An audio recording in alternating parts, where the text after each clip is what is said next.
हिजोको भिडियोको ट्युटोरियल चाहियो भन्नुभएको थियो, आज अपलोड गरेको छु ल। अनि हिजो कतिजनाले भन्नुभएको थियो आइब्रो कति नराम्रो बनाउनु भएको थियो भनेर। आइब्रो मेरो खासमा बिग्रेको छ अनि नबनाऊ भनेको। फेरि यो O2O को आइब्रो जेल दिएँ अनि यसो माथि माथि कोरिदिएको मात्रै ल। हजुर पनि युज गर्न सक्नुहुन्छ, एकदमै राम्रो छ O2O को आइब्रो जेल यदि हजुरलाई बुसी आइब्रोज मनपर्छ भने।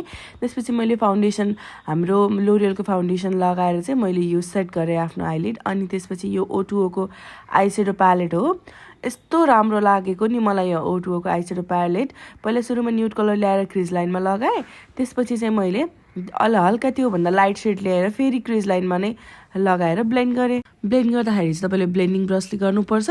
त्यसपछि फेरि अर्को ब्रस लिएर चाहिँ हल्का डार्क ब्राउन कलर लिएर चाहिँ आउटर कर्नरमा राखेँ। आउटर कर्नरमा ब्ल्याक गराएको एकदमै राम्रो देखिन्छ नि त, फेरि ब्ल्याक भनेर कालै कलर नलिनु ल। ब्राउन कलर लिएर यसरी ब्लेन्ड गर्यो भने एकदमै राम्रो देखिन्छ। अनि मेरो ब्लाउजको बुट्टा हेर्नु न कस्तो गोल्डन कलरमा छ, त्यही भएर मैले गोल्डन कलरको सिमर लिएको। हजुरको ब्लाउजको बुट्टा जस्तो छ त्यस्तै खालको लिनु, ब्लाउज या साडी जेको भए पनि बुट्टा हेरेर लिनुभयो भने एकदमै राम्रो देखिन्छ। अभियसली तिजमा धेरैजनाको बुट्टा कि गोल्डन हुन्छ कि त सिल्भरमा हुन्छ नि त। सो यसरी लिएर अगाडिपट्टि हाम्रो इनर कर्नरमा चाहिँ यसरी राख्यो भने अति नै राम्रो देखिने। ल हेर्नु त म कति राम्रो देखिएँ, मैले त यति राम्रो देखिएँ। फुल मेकअप गर्दा चाहिँ कस्तो देख्छु होला त। सो यो O2O को आई सेडो प्यालेट मलाई एकदमै मन पर्यो है, कति धेरै पिगमेन्टेड रहेछ क्या। अनि त्यसपछि आइलाइनरको लागि चाहिँ मैले एले गर्लको यो मार्कर टाइपको आइलाइनर लिएको छु, एकदमै राम्रो। हेर्नु कस्तो कालो देखियो, एकदमै राम्रो लाग्यो मलाई चाहिँ। अनि तल तल झरेकोलाई चाहिँ यसरी पुस्नुपर्छ कि टिस्यु पेपरले। कतिजनाले सोधिराख्नु भएको हुन्छ कि मलाई यो के गर्ने भनेर, यसरी पुस्नुपर्छ। त्यसपछि मैले फेरि जेकेको सनस्क्रिन लिएँ, मोइस्चराइजर मैले अघि नै लगाइसकेको थिएँ। मजाले लिने सनस्क्रिन चाहिँ मजाले लिएर आफ्नो पुरै फेसमा चाहिँ मजाले लाउने। अनि घाँटी त छोड्नु भएन नि, फेरि ब्लाउज लगाउँदा घाँटी कति धेरै ओपन देखिरहेको हुन्छ। अनि त्यो लगाइसकेपछि वेट एन्ड वाइल्डको प्राइमर लगाएँ। यस्तो राम्रो छ नि यो प्राइमर।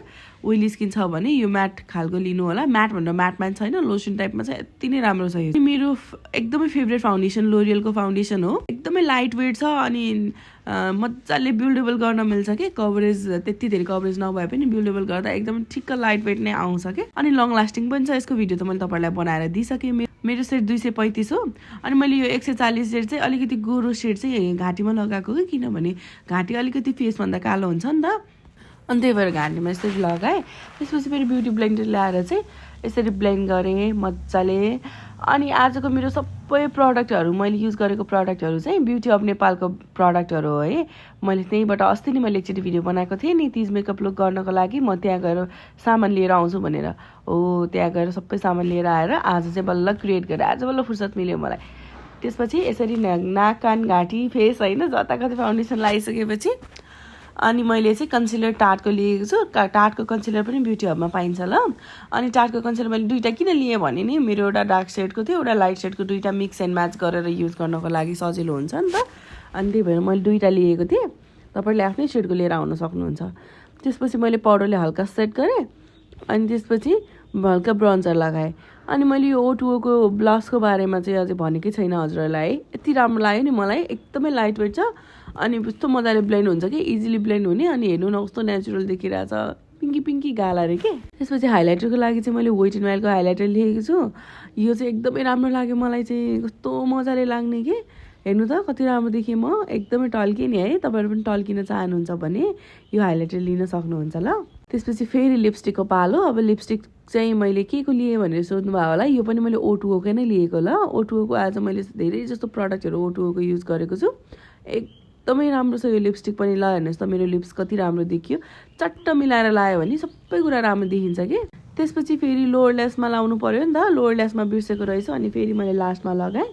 अनि यसरी लास्टमा चाहिँ यो माथिको जस्तै डार्क कलर लाउने अनि हल्का लाइट कलरले ब्लेन्ड गर्ने, अनि एकदमै राम्रो देखिन्छ। अनि मैले ल्यासेस पनि लगाएँ। अनि ल हेर्ने त यो मेरो फाइनल लुक। मैले हेयर पनि हल्का सिम्पल गराएर सिन्दुर लगाइदिएको, ज्वेलरी एड गर्दा त म अति नै राम्ररी देखिएँ भएन त। तिजको लहर आयो बरिलै, तिजको लहर आयो बरिलै। कस्तो लाग्यो तपाईँहरूलाई यो लुक, कमेन्ट गर्नुहोस् ल। Thank you so much for watching, by.